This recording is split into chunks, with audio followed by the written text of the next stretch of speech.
ஒரு ஆலிம் கலெக்டர் ஆகிறார். கேரள மாநிலம் மலப்புரம் மாவட்டம் பரப்பனங்காடியைச் சேர்ந்த பாவா அஷ்ரஃபி தம்பதியரின் மகன் பிவி அப்துல் ஃபசல். 10ஆம் வகுப்பு வரை சொந்த ஊரில் பயின்ற அப்துல் ஃபசல் பின்னர் உலகக் கல்வியும் மார்க்க கல்வியும் இணைந்து போதிக்கும் கோழிக்கோடு ஜாமியா மதீனத்துன் நூர் அரபிக் கல்லூரியில் சேர்ந்து அரபு பாடத்துடன் மேல்நிலை படிப்பும் படித்து வந்தார்.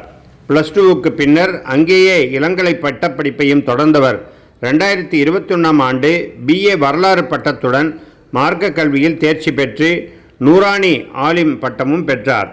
அரபு கல்லூரியில் படிக்கும்போதே சிவில் சர்வீஸ் தேர்வு எழுதி கலெக்டராக வேண்டும் எனும் ஆர்வம் காரணமாக மர்கஸ் சிவில் சர்வீஸ் அகாடமியில் முதல்நிலை தேர்வுக்கான பயிற்சிகள் பெற்றார். பின்னர் டெல்லி ஜாமியா மில்லியா இஸ்லாமியாவில் முதுகலை வகுப்பில் சேர்ந்ததோடு அங்கேயே சிவில் சர்வீஸ் அகாடமியிலும் பயிற்சி பெற்றார்.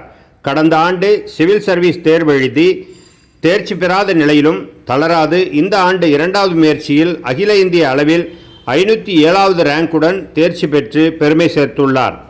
வருகிற ஆகஸ்ட் மாதம் உத்தராகண்ட் முசோரியில் தொடங்கும் பயிற்சிக்கு பின்னர் அப்துல் ஃபசல் நூரானி எனும் கௌரவத்துடன் ஆட்சி பணியில் சேர உள்ளார். ஆலிம் கலெக்டருக்கு வாழ்த்துக்கள். குளச்சல் ஆசிம் அவர்கள் எழுதிய இந்த செய்தி சமரசம் 1-15 ஜூன் 2024 இதழில் வெளிவந்துள்ளது. 40 ஆண்டுகளுக்கு மேலாக தொடர்ந்து வெளிவந்து கொண்டிருக்கக்கூடிய தரமான இதழ் சமரசம். மாதம் இருமுறை, ஆண்டு சந்தா ரூபாய் 550 மட்டுமே. படியுங்கள், பரப்புங்கள். சமரசம்.